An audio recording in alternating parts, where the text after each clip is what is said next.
Moles is back. Moles is back.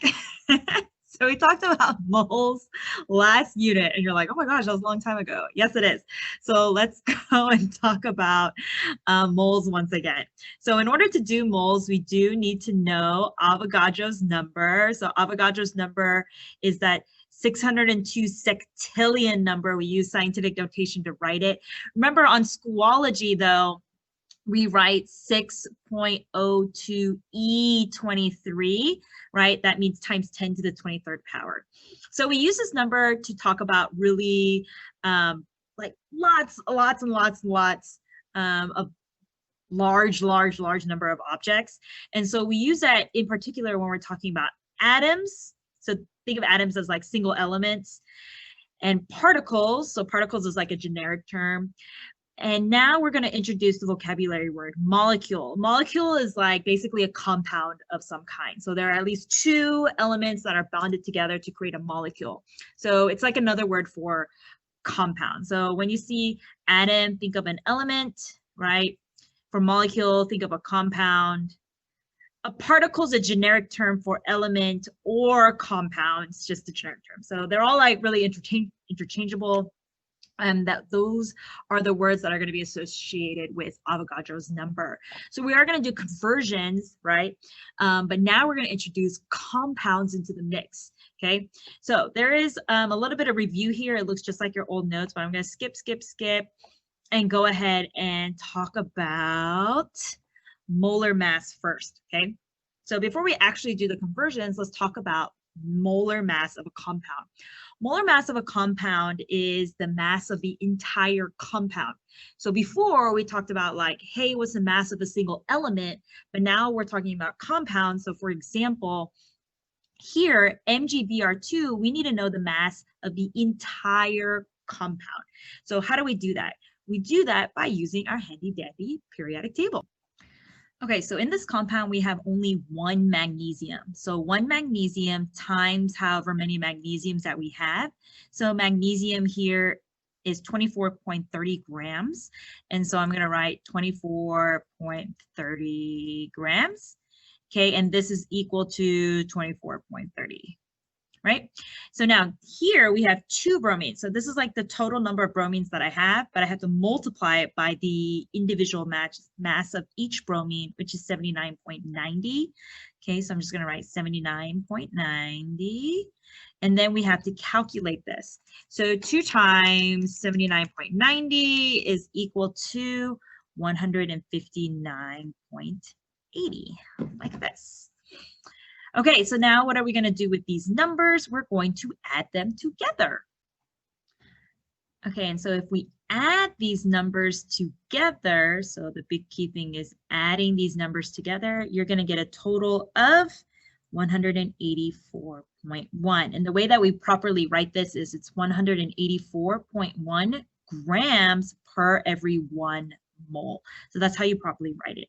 So the thing here is to make sure you're counting properly on each element. So for here, you have 2 hydrogens, you have 1 sulfur, but you have 4 oxygens. You multiply it by what their mass is, and then you're going to add them all together. Okay, so let's see. Hydrogen, according to the periodic table, is 1.008. So we'll write 1.008 here. And then sulfur, according to the periodic table, is 32.06. 32.06. And then oxygen, do you remember what oxygen is? You've probably written it many times, 16. And so we're going to write 4 times 16 here. So you multiply it all out, and then we're going to add it all together.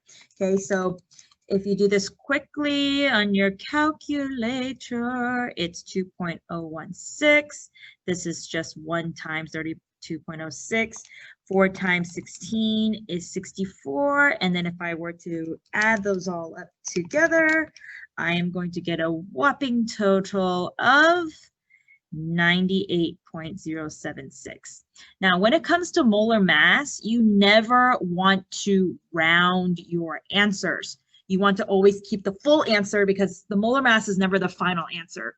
So never round this number. Keep it full and intact. Okay, so this last one really quick. You have to be careful here because you have a parentheses with a number on the back here. Remember that when there's parentheses and a number on the back here, it says you have 3 of this polyatomic. Now, when it comes to molar mass, you have to do each individual element. So you have to remember that this number 3 applies to every single element in here. You have 3 and 3 times this many. So for gallium, we only have 1 because it's not part of the parentheses. But how many manganese do we have? 3 times 1 is 3. Now be careful here. O4, but you have 3 sets of the O4. So 4 times 3 is 12. Very good. So go ahead and find these masses and add them up and see if we get the same total. Okay, and let's see if we match. Okay, so hopefully when you finish this, you got 426.54 grams per mole. So that's how you know you did it correct and you know what you're doing. Okay, now let's move on to mole calculations. So mole calculations all have to do with the mole map. And so there are multiple ways to draw or have the mole map. If you're into colors, remember we use blue to talk about molecules, atoms, and particles. This is where we use Avogadro's number. 1 mole, we always use the color green here. And then for grams, golden grams, we used yellow and we use the periodic table. So there's the mole map right here that you can follow. I like to draw my own mole map, so give me a second and I'll show you how I do it. Boop. So this is how I like to draw it. I like to have all my numbers and my words in one place. So my blue is on this side. My green is in the middle, is always a number 1. And now the mass is in grams on the periodic table. So here now, if we're dealing with compounds, you have to now add them all up together before you put it into your fraction. So let's look at an example here. Here it says, if you have 5.4 times 10 to the 24 molecules of titanium oxide, how many moles of titanium oxide do you have? So a couple of things to keep in mind here. This is what I have, but this is what I want. Remember, what you have is always the first thing that you write down. So you are going to write 5.4, okay, and then you can write times 10 to the 24th, right? Remember that if it was in schoolology, you would do like E24, right? And this is molecules. Now you can write molic for short, but remember if you don't write the C, it looks like mole. So you gotta be really careful and include the C at least, or you can just write out the full word, okay? Molecules. And then you want to go from molecules to moles. So let's look here. If you want to go from molecules, so look for the word, molecules is here, and the word mole is here. You're going from molecules to moles, right? So we're taking one step to convert. That means that we're going to draw only one fraction to get to the answer. Okay, so molecules here is in blue. And we always put what we have on the bottom of the fraction to get rid of it. Whatever you want has to always go on top of the fraction. Like where we're going to has to go on top. Remember, if it's on the bottom of the fraction, it gets divided away. So it literally goes away. So we don't want molecules, right? We're trying to get rid of molecules. What do we want? We want moles, which is on top. Now, in this fraction here, you have to put the numbers, the correct numbers right here, and you get those numbers from your mole map. You have to get those numbers from this mole map right here. You don't get them from anywhere else. You don't get them from the problem. You don't get them from a weird magical place. You have to get them from this mole map. So next to the word molecules, what number are you going to put? You're going to find the word molecules. It's right here. And then what's the number that goes along with it? It's Avogadro's number, right? Remember that this is Avogadro's number, right? Because he's the one that came up with it. So here you would write 6.02. I'll write E23, just so we're practicing our E exponent. And next to the word mole, what number do we see here? It's a 1. It's always a 1. And so that's the number that we put here. Okay. Now that we have this set up, now we put it into our calculator. Remember, you always multiply. See this multiply symbol here? The number on top the line tells you to divide by the number on bottom. So let's go ahead and do that on our calculator. All right, so now let's bust out our calculator. So here you're going to do 5.4. Remember to use the E button. Okay, if you forgot, you press the second button right here, and the EE button is the exponent button, and then you write 24. Remember that you multiply by the top number, but then you divide by the bottom number, which is 6.02 EE, right, to the 23rd power, and you should get an answer of 8.97, etc. Remember, we always round to 2 decimal places, so I'm just going to write 8.97 at this point. So here I'm going to write the answer as 8.97. What unit do we end up with? What did we want? We wanted moles, so I'm going to write moles of what substance? It was titanium oxide, like this. So this is my final answer. Okay, so now the next problem is having you do the same thing, but you're doing it sort of backwards. So I'm going to have you set it up a little bit, and then I'm going to have you try it on your own. So let's look at this problem here. Here you have 6.04 moles of water. You want molecules. So this time, okay, you're starting at moles and you're going to end up at molecules. So remember, you always write down what you started with. So 6.4 moles of water. Okay, if you look at your map here, this time you are going from moles to molecules. In this direction, it's still one step to get there because they're right next door. So you're going to draw only one fraction to get to the answer. Okay, at this point, I want you to try it. So pause it, try it, and then verify if you get the correct answer. Okay. Okay, so now we're here. You had to get rid of moles, so you put what you don't want on the bottom of the fraction here, and you want molecules, so you should have put Avogadro's number.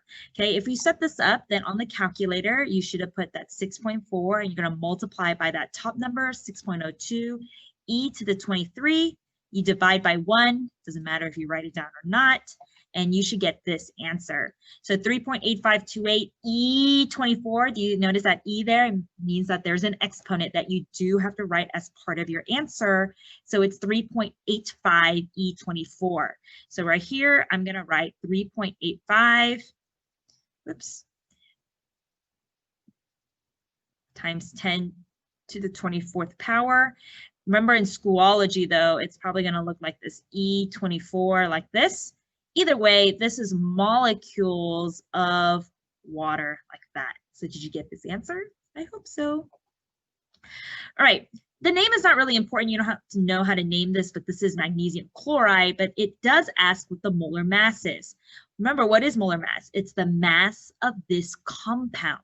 So it has 1 magnesium, 2 chlorines. I'll let you figure that out in just a second. So go ahead and figure it out. Pause, see if you can get the right answer.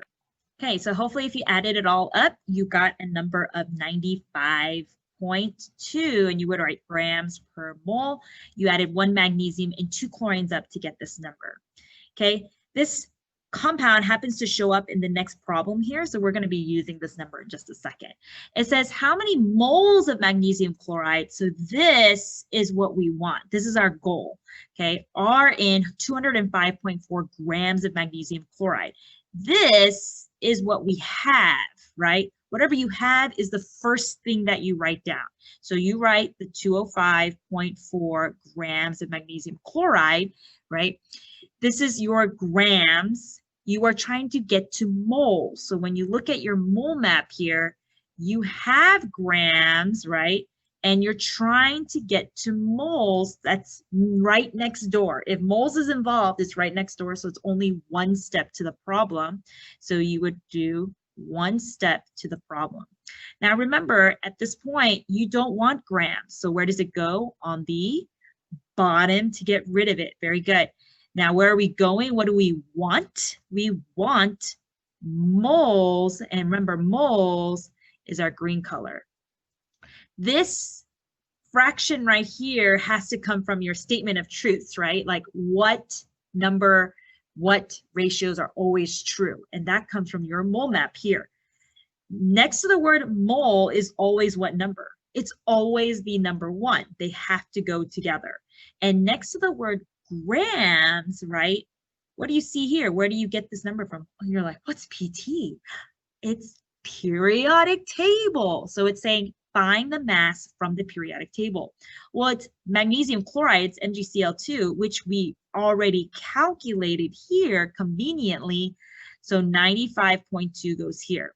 This is the mass of what? Magnesium chloride, right? All added up together. Now, how do we put this into our calculator? So here you start with 205.4. You multiply the top, you divide by the bottom, and you see here that Avogadro's number is not involved. There's no exponent number here, right? So if you do the math, you get 2.16 if I rounded it. And what did I want? What did I end up with? Moles of magnesium chloride here, right? So this is my answer. I have moles of what? Moles of magnesium chloride. So now this last example, let me help start it up and then you can finish it off. So these are the information that we have. We have 2.98 moles of magnesium chloride. So this is the information that I have, right? Whatever you have should always be the first thing that you write down. What do I want though? I want the mass, and mass is measured in grams. This is what I want. That's my goal. So you always write down what you have. I have 2.98 moles of magnesium chloride. Moles is always in green here. So you got to think, I'm going from moles to grams. But remember, every time you see the word mole in the problem, it's always right next door. So we're going from moles to grams, just one next door. So it takes one step to get to the answer. So I'm going to just draw a nice little one fraction here, one step to the answer. And what do I do here? Whatever I don't want always has to go on the bottom. Whatever I do want has to go on top, right? So here I don't want moles, but what do I want? I want grams, right? And you don't have to follow my color coding system if you want. It's for like, you know, whoever's like a really visual learner, they can see that it always comes down to the bottom. These always cancel out. So remember that this fraction always comes from your mole map. So look at it. What number? Look for the word, look for the number. Look for the word, look for the number. Okay, so I let you figure out the rest of this, calculate it, and see if we get the same answer. All right, so you should have gotten 283.70 grams magnesium chloride. We use the same mass here because we're still talking about the same compound, MgCl2. And so that's this compound all added up together. You multiply the top, you divide it by 1 to get this number here. And we'll practice more in class, so don't worry.